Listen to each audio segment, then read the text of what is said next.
Dje unë kam lexuar një çik më të detajuar, faleminderit atyre gazetarëve që e kanë bërë atë artikullin, mbi aktivitetin e Omnia Group, që është kjo,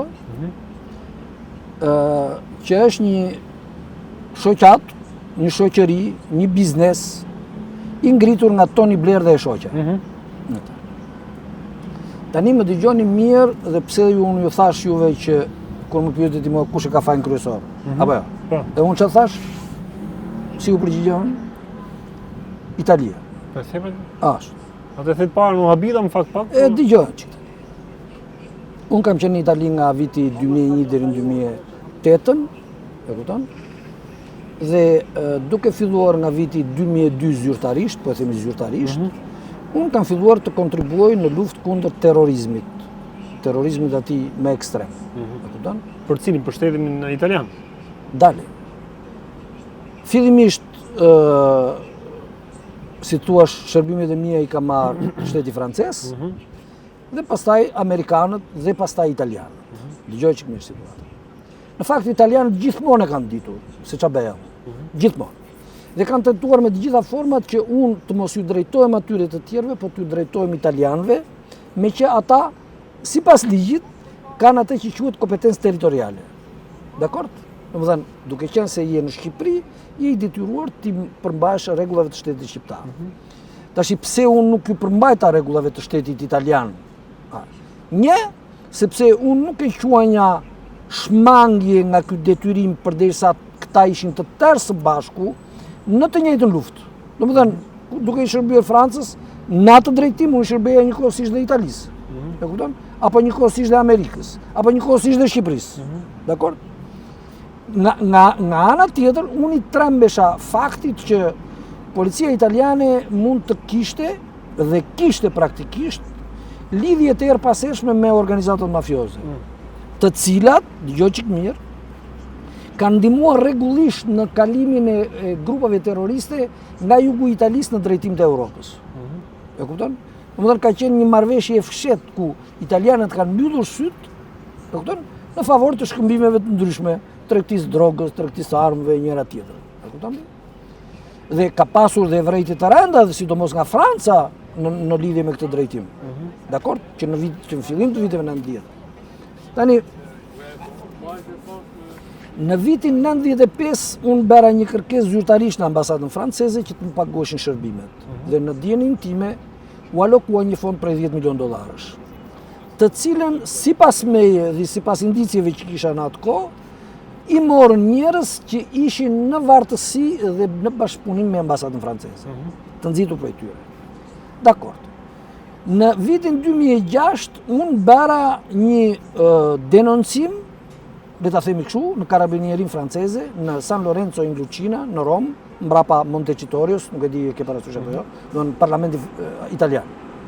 Është një shesh atje që quhet San Lorenzo in Lucina, është një gazermë karabinierie nga më të mëdha brenda Romës. Dhe kam bërë denoncimin në lidhje me keqpërdorim të informacioneve që i përkasin antiterrorit dhe ku të akuzuar apo të denoncuar sipas me ishin dy atashet e policisë franceze, José Fabiani dhe kapiten Matea, dhe shefi tyre Nicolas Sarkozy. Dakord? Kjo filloi një rrëmuj të madhe midis të tërëve këtyre. Dhe midis të tjerave në atë vit, pra në vitin 2005, në kisha bërë dhe një shërbim tjetër shumë të rëndësishëm që i përkiste, domethënë si përfituesi këtij shërbimi ishte shteti anglez. Domethënë ishte Tony Blair. Kupton ti? Po shërbimi nuk e morën shërbimet, domethënë MI6, shërbimi spionazhi britanik, po e morën amerikanët. Domethënë ja u dhash atyre, me që kisha dhe numrin e kontaktit. Që e ka dhe Spaku numrin e kontaktit, e ka dhe ambasada britanike. Tani britanikët u ndodhen në një situatë jashtëzakonisht të rëndë kur unë kërkova që ata të mos insistonin që unë të largohesha nga Italia. E kupton ti? Sepse fillimisht anglezët kërkuan që unë të vija, domethënë me që me që italianët më thirrën dhe praktikisht u zbulua lidhja ime, e kupton ti, apo lloji shërbimi që bëja, unë praktikisht isha në rrezik të drejtë për drejtë. E kupton? Dhe britanikët bën një kërkesë natyrisht të gjitha informale këto, që unë të shkoja në Angli, bashkë me një person që ishte, si thuash, i rrethit tim. Unë nuk shkova, dhe ju bëra këtë kërkesën, që mos insistoni që unë të vija atje, sepse unë jam, domethënë, situata ime është e tillë që unë e kam më mirë të ri këtu. Këta përsëri e morën së prapti situatën dhe u hodhën në anën tjetër. Pak kohë më vonë, italianët në mënyrë informale më thanë që britanikët kanë vendosur të të eliminojnë. Të largojnë apo? Të me eliminojnë fizikisht. Fizikisht. Po. Tani nuk po hyj të tëra këtyre të tjerave, po të them që në atë kohë në pushtet ka qenë Tony Blair. Dhe siç e diti, siç kam thënë edhe këtu, shërbimi informativ shqiptar është në varësitë kryeministrit. Dakor? Domethënë Edi Rama me raporte të rregullta dhe jep detyra shërbimit informativ informohet për të orientuar në politikën e vet. E njëjta gjë është dhe në Britani. Domethënë në Angli. Dhe Tony Blair patjetër që e ka ditur këtë. Është e pamundur të mos e ketë ditur. Dhe ekziston mundësia që të ketë qenë ai që vetë që ka dhënë urdhër për të më eliminuar.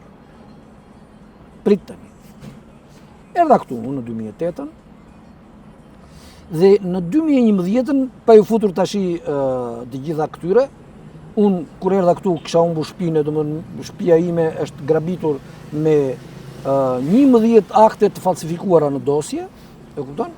Dhe ata që kanë, domethënë që kanë marrë pjesë në grabitjen e shtëpisë, si drejtues të institucionit, domethënë drejtorisë përgjithshme të përmbarimit, kanë qenë Nasip Nacho, dhe Piro Lutaj. Të dy janë të kallëzuar. Prit. Domethënë nga viti 2008 deri në vitin 2010-2011 unë vazhdoja të bëja këto me që dokumentacioni ishte akoma i freskët. Dhe një ditë prej ditësh një dosje të tillë ja kam dhënë në dorë zotit Shtarmer, kryeministrit që sapo la detyrën. Sepse zoti Shtarmer ka qenë në atë kohë ka qenë prokurori i përgjithshëm dhe ka ardhur këtu në Shqipëri dhe unë kam rastisur te Ministria e Drejtësisë ku ai bënte një takim së bashku me ish ambasadoren. E kupton? Dhe unë e dhash dosjen në dorë, tak zotëris. Pak më vonë, më saktë në datën 4 nëntor 2011, këtë dosje unë ja kam çuar përsëri ambasadës britanike bashkë me një letër. Mbaj mend datën. Në 4 nëntor 2011. Në 11 nëntor 2011, Silvio Berlusconi ka dalë duke qartë dhe ka dhënë dorëheqjen në Palazzo Chigi. Sepse britanikët ngritën pretendimin që Silvio Berlusconi kishte mashtruar. E kupton në lidhje me mua. S'kemi mbaruar. Mezi po pres dalësh ka artikull si në gjitha gjëra, por ne po dëgjoj. Prit. Në vitin 2013 Edi Rama ka marrë detyrën. Dhe Tony Blair ka qenë këshilltar personal, mbani mend. Këshilltar personal pa pagesë. Kështu ka pretenduar. Apo jo? Po Tony Blair akoma më përpara, dhe mos gaboj unë diku që në vitin 2006, domethënë direkt pas ngjarjes së Romës, ka pas ngritur një zyrë këtu. E kupton? Ka hapur një shoqat, një shoqëri apo një kompani për konsulencë. Atëre, në 2013, në mos gaboj në datën 3 tetor 2013, Tony Blair ka bërë një vizitë këtu, është pritur me pompozitet nga zoti Rama. Tony Blair natyrisht ka qenë një njeri me reputacion shumë të madh ndërkombëtar dhe me pretendimin e madh që ka ndihmuar shumë edhe në luftën e Kosovës. Mba mend që kam thënë unë, edhe në lidhje me Dritan Goxhajn, edhe në lidhje me pretendimin që masa e popullit sot ngrihet roft UÇK, po çpun ka UÇK-ja në protestën tonë, nuk e kupton dot njeri. Nëse. Po atë ditë që Tony Blair ka ardhur këtu, unë jam drejtuar me një email zyrës së Tony Blair. E kupton? Dhe i kam kërkuar, i kam thënë që unë jam filani, Kam dhënë dhe numrin e telefonit dhe numrin e telefonit ambasadës amerikane ku kisha dhënë shërbimin nga i cili kishte përfituar shteti anglez dhe dhe Tony Blair, domethënë qeveria e tij. Dhe u bë një heshtje e madhe rreth Tony Blair. Kupton, për vite të tëra.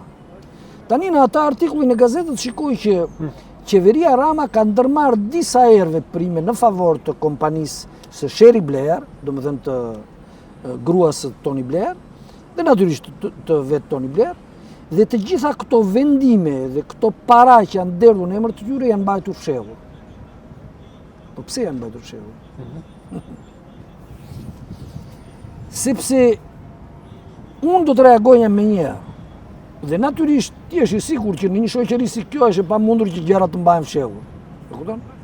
Kështu që ndërkohë që Tony Blair ka një detyrim ndaj meje, qoftë edhe thjesht moral, qeveria shqiptare pretendon se ka detyrime mal ndaj Tony Blair dhe e paguan atë një mal me para, ndërkohë që mos më jep as i kokër leku më mban Paratë tua. I ban të tëra llojet e burimeve financiare nga cilat unë mund të përfitoj. Në datën 20 tetor të 2022-shit unë i kam bërë një tjetër letër ambasadës britanike, në të cilën i kërkoja atë letrën e nëntorit të 2011-s. Dëgjon ti? Këtë letër e kam përsëritur me telefonata, e kam përsëritur me prezencën time atje, domethënë ju ka thënë rojeve atje punojësve që të kërkojnë të marrin një përgjigje. Derisa ti e di që ata lloj punojësish atje nuk janë nga ata të tillët që si policët tanë që jam shtiu tutje.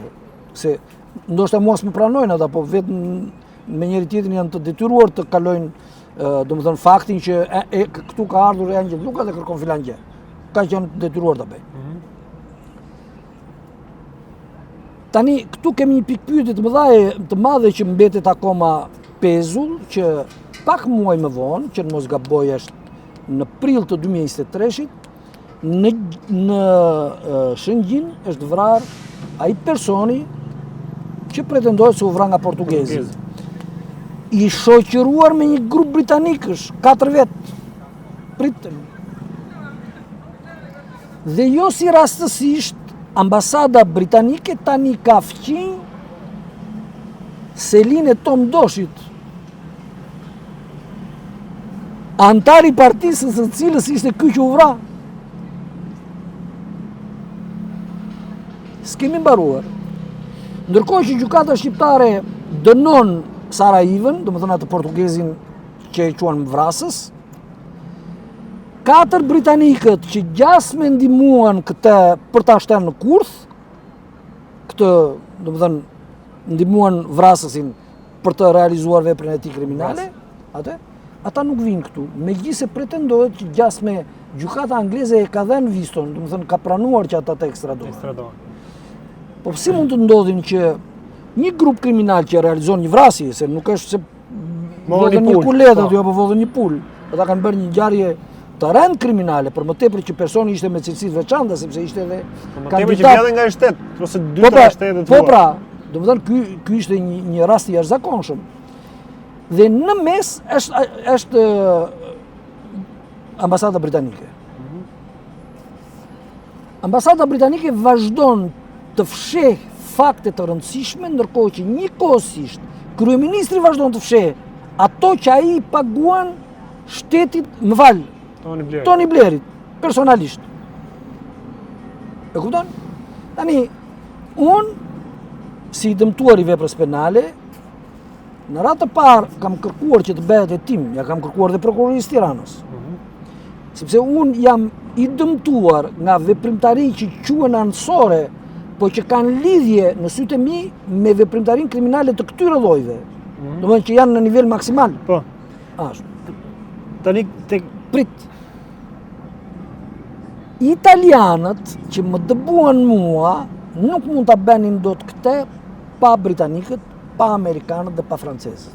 Domethënë fakti ka qenë i përbashkët. Bile në dijenin time, në 15 janar të atij viti, është bërë edhe një mbledhje në nivel maksimal të këtyre ushtarakëve, domethënë të shërbimeve të inteligjencës, për të marrë një vendim, sepse ata kërkonin që unë patjetër të isha pjesë e tyre, ose do me eliminonin. E kupton? Tani, shteti italian e beri veprimin, por duke pasur dieni zyrtarisht që unë kisha shërbyer në favor të antiterrorit. E kupton? Domethënë, përgjegjësia direkte i bie shtetit italian. Për të mbyllur gjithë këtë histori, italianët, edhe për shkak të prezencës së shumë italianëve këtu, e kupton? Edhe për shkak të shumë shqiptarëve atje, e kupton? Filluan një veprimtari gryese. Nga një anë më kërkonin mua që të besha pjesë e tyre. Po çfarë arsye ta kërkoshin te ata një? Edhe një.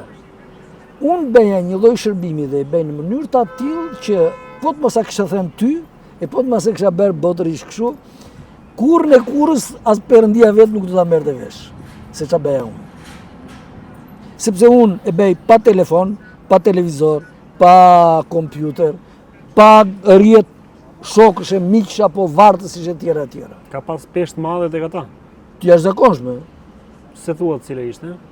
Po edhe një herë të qunë, unë bëj një punë që bëjnë shërbimet e inteligjencës me qindra vetë, të implikuar, marrin pjesë në një marrje informacioni që unë e nxjerri vetëm. Çuditën ata thonë, po ty pse ti paguesh kaq shumë para? Sepse nuk paguem unë. E kupton ti? Nuk thuhet atje për shembull që këto para po i paguajm Altinit. Këto para paguhen për këtë shërbim. Për shërbimin. Për shërbimin. Shërbimi mundet në sytë e tyre, në vlerësimin e tyre. Këtë shërbim ata mund t'ia kenë dhënë për shembull një divizionit të tërë dhe se ka kryer dot. Pse s'pranove ofertën e tyre, atë propozimin e tyre? Atëre, një sepse ishte kundër interesave shqiptarëve dhe Shqipërisë. Një ishte direkt në dëmtim. Unë nuk punoj do t'i varur nga dikush tjetër. Dhe mënyra se si e kam konceptuar unë këtë lloj pune nuk pranon ndërhyrjen e dikujt tjetër. Një, dy.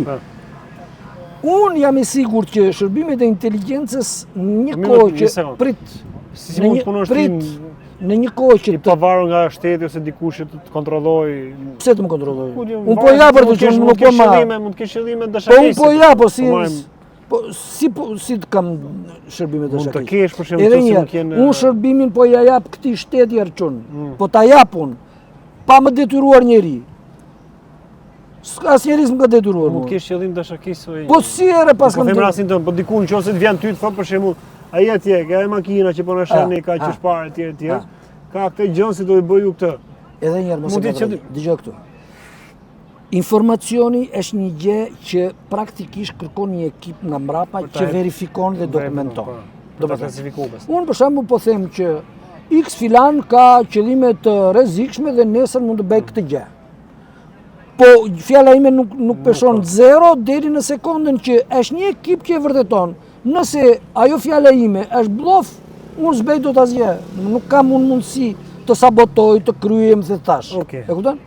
Nga ana tjetër, siç të thash. Që të kalojmë tek artikulli dhe çfarë të reja ka nxjerr ky artikulli? Artikulli ka nxjerr të ren që na bëj gjithë këtë shpjegim. Edhe një herë, që shteti shqiptar është kaq rënd futur në veprimtari kriminale dhe tradhëtie dhe manipulatore që bën dëm jo vetëm ne si shtet, po edhe atyre vetë. Domethënë, shteti shqiptar në një mënyrë apo në një tjetër është bërë ingranazhi i korruptimit kudo në botë. Dhe i demit kudo në perëndim. Kush e kishte nxjerrë të artikullin? Si ka mundësi që pas ka dalë ky artikull?